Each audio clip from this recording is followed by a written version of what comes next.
Hey my friends, how's it going? It's Ultimus, and for today's video I wanted to talk about Genji Nerfs. Genji Nerfs for days. First and foremost, I will politely introduce the game footage going on in the back here of the video. The strangest Overwatch matches I've ever had. I tried for a couple hours today to get some decent gameplay footage going on for these videos, but literally these were the types of matches that I kept queuing into, so I'm just gonna have to roll with them. Hope you find them as ridiculous as I do. They were bonkers. So let's talk about Genji Nerfs. To be completely honest, I think a lot of us saw some of these coming, although us Genji mains were kind of hoping against some of them. Some of them I find to be very healthy for the game. Some of it I find to be a little bit too much, but let's go through real quick and we'll read off the changes and I'll share just my thoughts on it. For Genji now, double jump no longer resets when wall climbing. Dash no longer deals damage to traps like Widowmaker's Venom Mine or Junkrat's Steel Trap, so you can't, kill those traps with your dash. And it no longer bypasses Junkrat's Steel Trap, which we will talk about in a little more detail in a little bit. Swift Strike no longer interrupts quick melee attacks, so you can't cancel them out anymore, which was a big deal for damage. And then Dragon Blade, duration of Genji's ultimate has been reduced from 8 seconds down to 6 seconds. So a very short, concise group of nerfs, but some very effective nerfs and a very big deal, I think. The biggest one, or the biggest two, I should say, out of all of them, in all honesty, from my stance and just from watching Genji plays and watching some very good players play Genji and things like that, I think the two biggest nerfs are the no double jump while wall climbing, and then, of course, no longer being able to interrupt, quick attacks, essentially. Now, I will say, right off the bat, just to get this out there, I think no longer being able to deal damage to traps or the mines, I think is a very good change. I think that's healthy for the game. And also, not being able to bypass Junkrat's Steel Trap anymore, I think that is a very good change.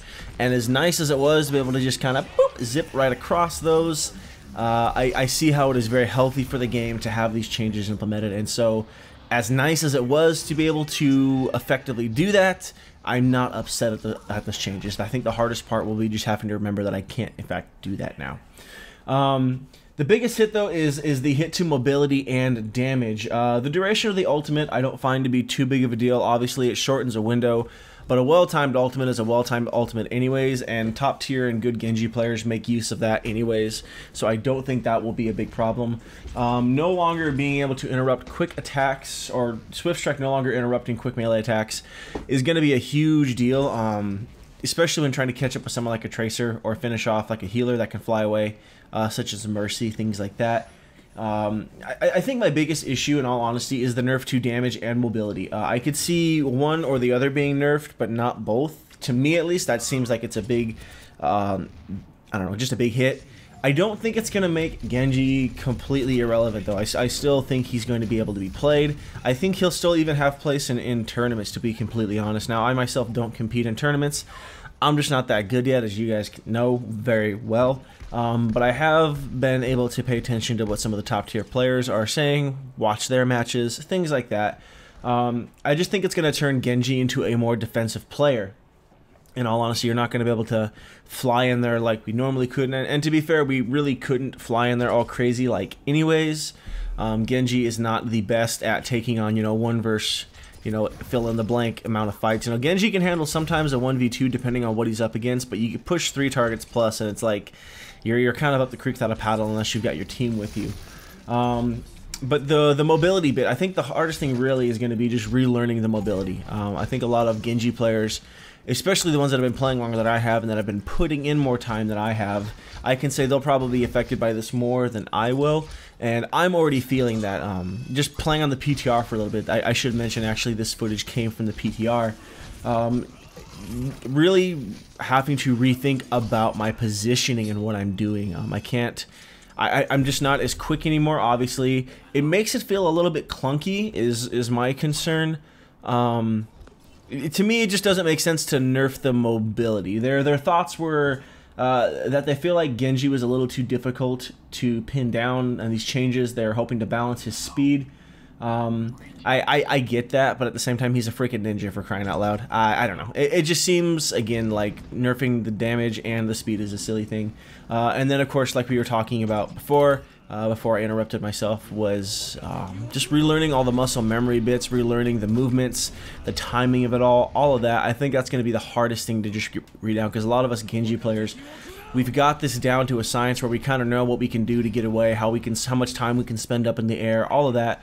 And it's like relearning your character all over again, because it's not like there's been changes to damage. Like, changes to damage are fairly easy to adjust to, but because the majority of Genji's gameplay and his strengths came from his mobility. Like, he was a very mobile character. I think the only character that is arguably just as mobile as him would be Tracer, and of course I've heard arguments that Tracer is more mobile or that she's less mobile, and I'm not here to discuss that one way or the other, but Tracer can be a little tricky to pin down as well.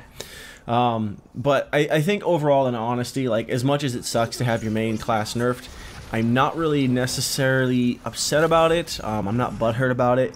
I don't think it's going to make Genji irrelevant. I think we'll still see Genji in tournament play because his ultimate is so good and it is so strong, especially now with an Ana, nano boost attached to it, or still with a well-timed Reinhardt ultimate. There's many ways that Genji can still be good, and he's still great at shutting down healers.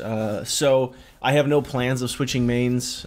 It might put me in a position now to where I have to switch off heroes a little bit more, depending on what we're playing, what maps we're on, things like that. Because I think this mobility change is going to very much make it very obvious which maps Genji will do well on, which ones he won't. And of course, it'll just take time to relearn it. I don't think it's the end of the world. Again, it obviously kind of sucks. So I don't know. We'll see. I'll be curious to see what some of the top tier players have to say about it as we keep going forward, and of course how Genji will fare. I think where a lot of the issues will be, I think you'll see a lot of issues in like maybe 30 to 60, 50 to 60 or so. I don't know. That's a wide gap bracket of players. Again, this is all based on just what I've been watching and stuff like that and checking out. Since I'm roughly level 26, 27, something like that. I don't remember. At the time of this video, I believe I was 27 as I'm recording this audio. But yeah, I just feel like this change will affect different brackets differently. I think that'll be one thing to keep in mind as well as you're playing it. Keep in mind what brackets you're playing in, and just go from there. But again, for top tier plays and tournament levels, I don't think it'll be the end of the world. I still think Genji will have a place. I think that the change to being able to destroy traps and mines is a good thing, no longer being able to destroy those. I think no longer being able to bypass Junkrats Steel Trap is a good thing for game health and quality of life. No longer being able to interrupt melee attacks with Swift Strike will hurt us a little bit damage-wise. I don't think the reduction of the ultimate time is that big of a deal, personally. And then, of course, the biggest nerf being double jump, no longer resetting when wall climbing. I think that'll be the biggest hit to our mobility. It just overall feels a little clunkier, and it might just take some time to get used to. We'll see. I'm going to keep playing some more and just kind of get a feel for how I think it's all going to play out. But I think as of right now, it just makes everything feel very, very clunky. But it's not enough to make me, again, switch characters. He's still the most fun I've ever had playing Overwatch. And unless they do anything really drastic that absolutely ruins the way he plays, I'm still going to see myself playing him. I mean, for crying out loud, I put how much effort and money into getting this stinking Summer Game skin. As sexy as it looks, that was a lot of time and money, I'm not going to lie. But that's going to do it for this video, guys. I wanted to try to keep it short and concise. Please do let me know what you think if you are a Genji player. I know everybody who doesn't play Genji is just like happy, and they're probably laughing at Genji players. They're just like, haha, sucks to be Genji now. But I just really don't think it's that big of a deal, and I think Genji will still have a place and play. But again, I just see it as being, you'll just have to be a little more careful on how you play. There are certain maps that will definitely not complement him at all anymore. And of course, you'll have to play a little bit more defensively, and you won't be able to run in sword blazing anymore. But you have to be very much the player that picks his fights, which I don't think is a bad thing, because personally, maybe I'm thinking about this wrong, but I think it just ends up raising the skill cap. So that's my thoughts on it. I hope you guys enjoyed. As always, thank you so much for watching. Please don't forget to like, comment, and subscribe if you did, to get a hold of more Overwatch and Legion content every day. But as always, guys, thank you so much for watching, and I'll catch you next time.